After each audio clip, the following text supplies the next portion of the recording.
Some of y'all remember the complicated relationship between Diana Ross and black churches.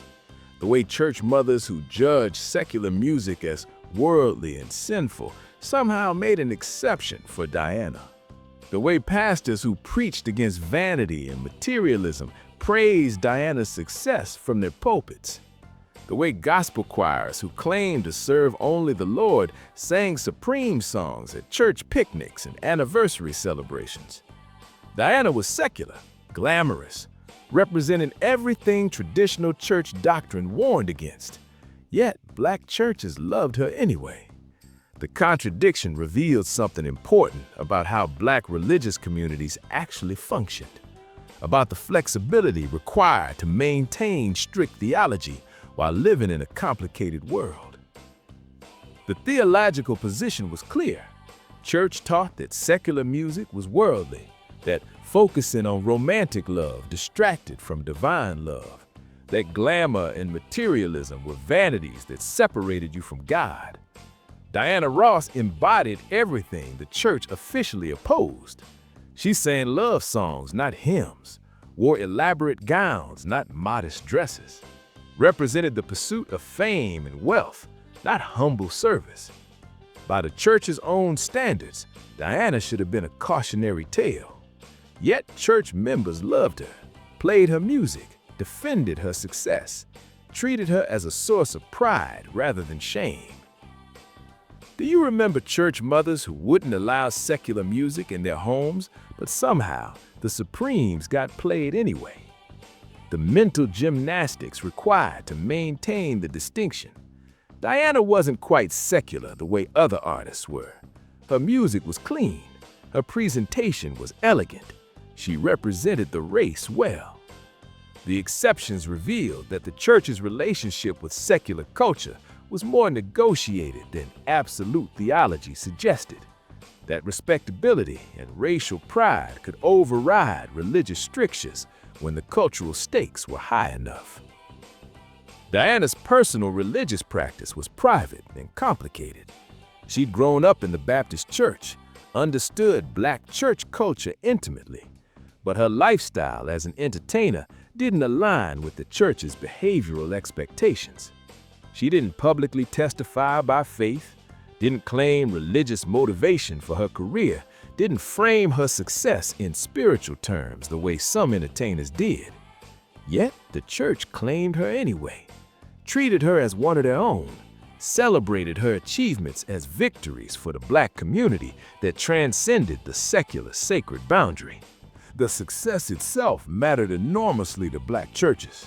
Diana represented black excellence, a black woman achieving at the highest levels in a white-dominated industry, proof that black people could compete and win despite systemic racism. The church needed those victories, needed examples of black success to counter narratives about black inferiority, needed to show young people that excellence was possible. Diana's secular career served a spiritual purpose, demonstrating that black people were worthy, capable, deserving of respect. The theological contradiction became acceptable because the cultural work Diana's success accomplished mattered more than maintaining strict boundaries. Some of y'all remember pastors referencing Diana from the pulpit, using her success as an example during sermons about perseverance or excellence, framing her achievements in ways that made secular stardom seem compatible with Christian values. The rhetorical moves required creativity, focusing on Diana's work ethic rather than her glamour, emphasizing her rise from poverty rather than her accumulation of wealth, treating her success as a testament to God's blessings rather than personal ambition. The framing allowed the church to claim Diana without explicitly endorsing secular entertainment. Black churches' relationship with Diana reflected a broader pattern of negotiating between strict theological positions and the practical reality of black life in America. Church preached an otherworldly focus, but black people lived in this world where success and representation mattered. Church taught humility, but black people needed pride to survive a racist society that constantly attacked their dignity. Church demanded separation from worldly culture, but black people created that culture and found joy and meaning in it. Diana existed in the space between theology and reality, where the church's actual practice diverged from official doctrine. The respectability politics Diana embodied made her acceptable to the church in ways other entertainers weren't. She was glamorous but not vulgar, successful but not threatening, ambitious but not revolutionary. The church could celebrate Diana without fearing she'd corrupt their children. Her image was clean enough, her music was wholesome enough, her presentation was dignified enough. The acceptance was conditional, based on Diana maintaining a respectability that made the church comfortable, never pushing too far into territory that would force the church to acknowledge the contradiction.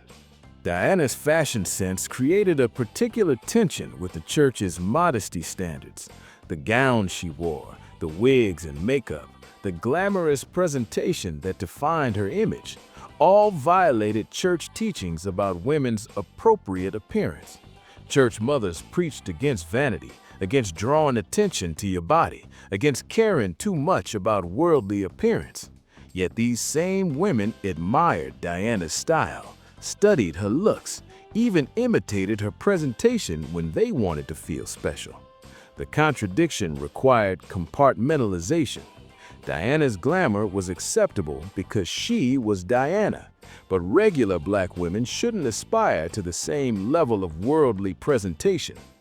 Do you remember church members debating whether it was appropriate to wear makeup or jewelry, with older members citing scripture about modest appearance, while younger members pointed to Diana and other black women who presented themselves glamorously?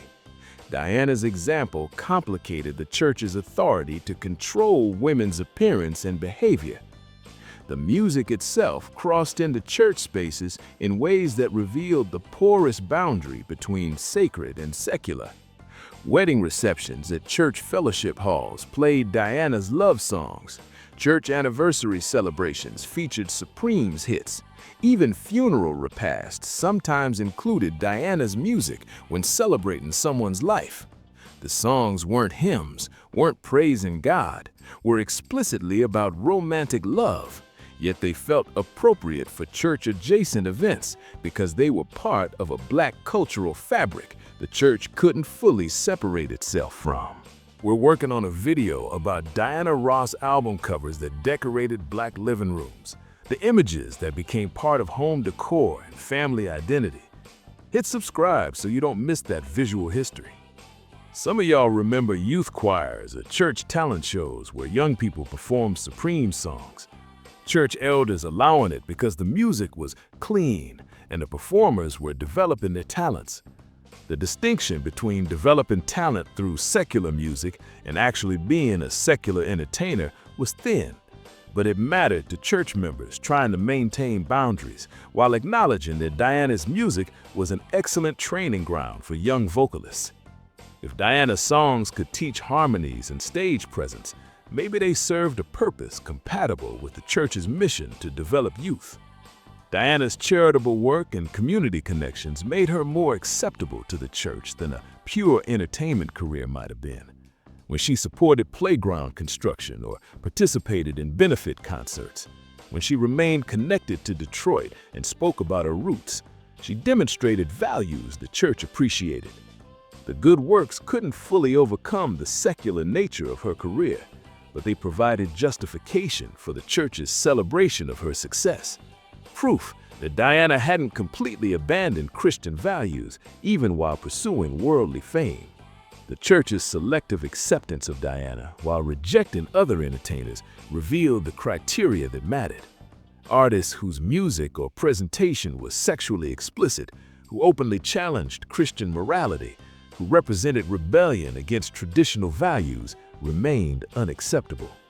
Diana was safe because she maintained an image that the church could interpret as compatible with respectability, even while living a lifestyle the church officially opposed.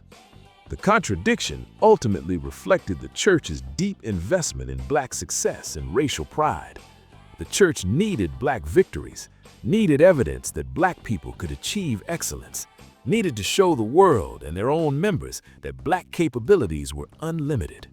Diana provided that evidence, and the church was willing to overlook theological inconsistencies to claim her achievements.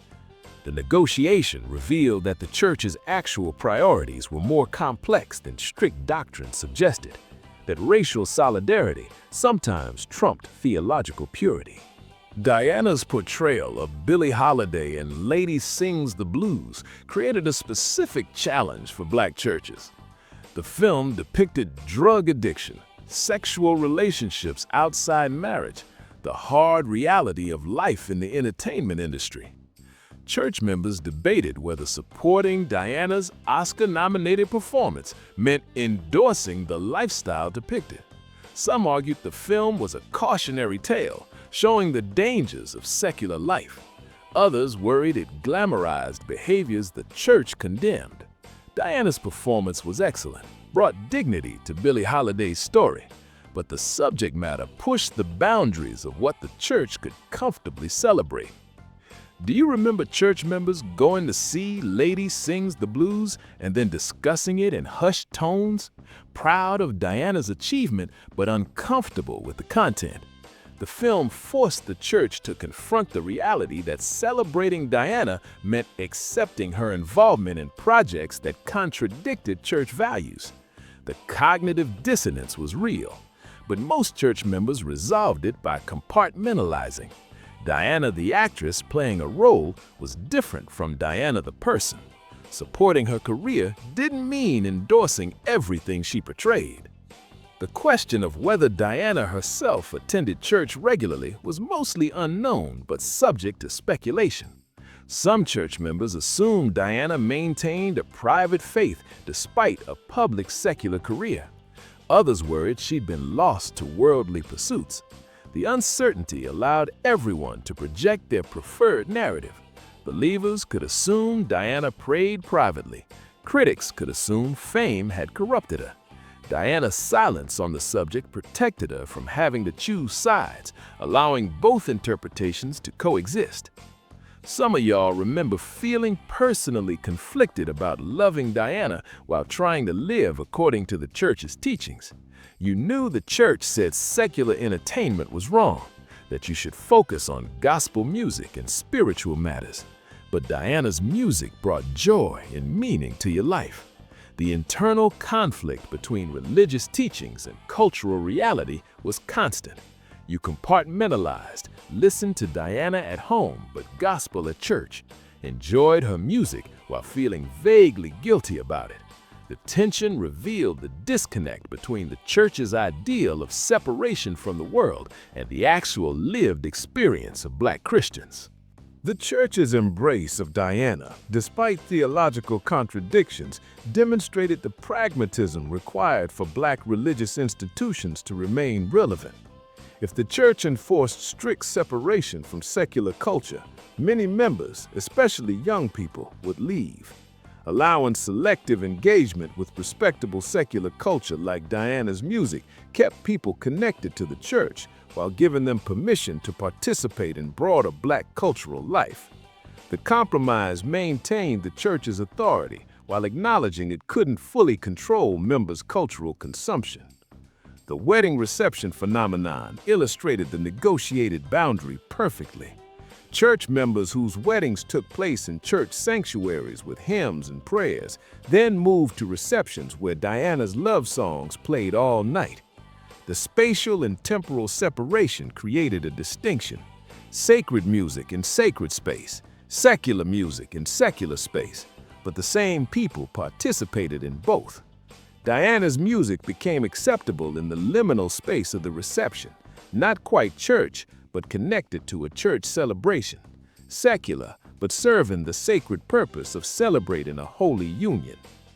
Diana's image in Black homes, including those of devout church members, further demonstrated her acceptability. Album covers and posters of Diana hung on walls alongside religious imagery, Sunday school certificates next to Supreme's photos, Bibles on shelves near Diana Ross records. The physical proximity reflected the actual relationship. sacred and secular coexisting in black homes where rigid separation was impossible and perhaps undesirable. Diana was part of the family, culturally and emotionally, and that mattered more than theological purity. The ultimate answer to why black churches loved Diana despite theological contradictions is that race and culture trumped religion when necessary.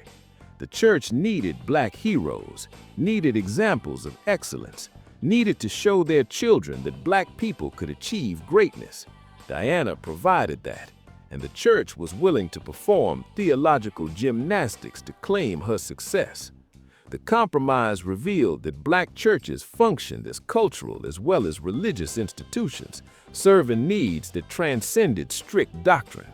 The contemporary perspective on the church's relationship with Diana reveals how much has changed and how much remains the same.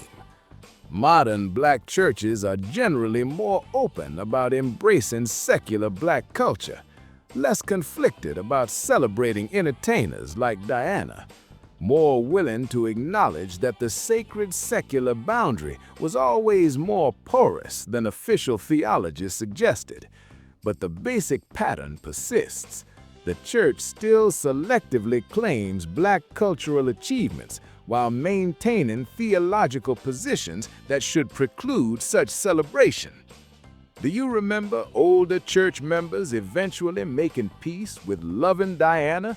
Perhaps as they aged and realized the rigid boundaries they tried to maintain were neither sustainable nor necessary.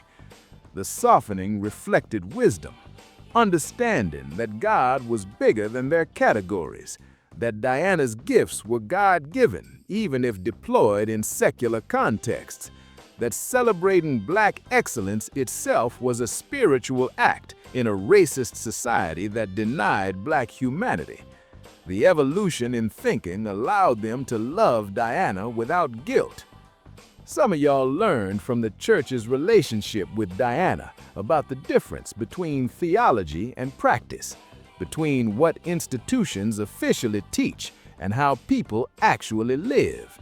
The church provided one model for navigating the world, but actual church members created a different model through their choices, playing Diana's music, celebrating her success, treating her as acceptable despite theological contradictions. The real religion of black churches was more flexible and pragmatic than official doctrine suggested. The question of whether Diana knew how much black churches loved her, whether she understood she'd been claimed by a religious community despite living a secular life, is fascinating.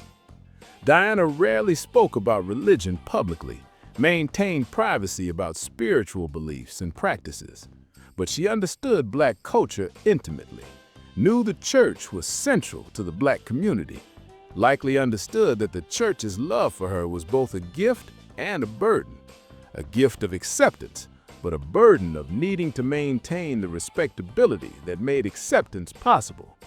Contemporary artists face similar dynamics, the church continuing to selectively embrace secular black entertainers who maintain acceptable images while rejecting those who are too explicit or rebellious. Beyoncé gets praised from pulpits. Cardi B does not. The criteria remain similar to Diana's era: respectability, excellence, representing the black community well, maintaining an image the church can celebrate without too much cognitive dissonance. The pattern Diana established continues shaping how black churches engage secular black culture. What do you remember about the church's relationship with Diana Ross? Did your church play her music at events? Did pastors reference her from the pulpit?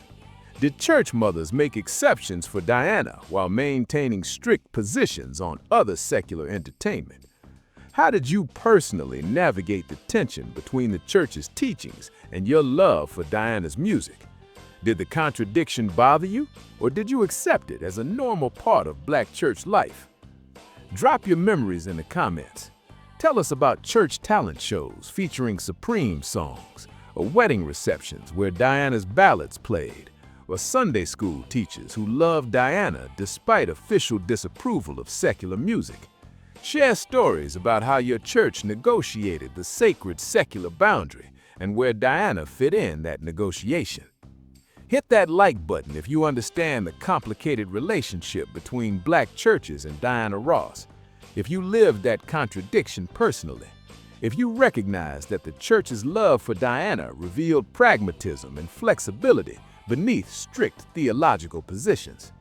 And if you want to help us preserve these honest stories about contradictions in black religious life, about how institutions negotiate between ideology and reality, about how race and culture shape religious practice in ways official theology doesn't acknowledge, please subscribe. These stories matter because they're true, because understanding our religious institutions requires acknowledging complexity and contradiction, because Diana's acceptance by black churches, despite theological problems, reveals important truths about how black religion actually functions. Subscribe so we can keep telling these essential truths.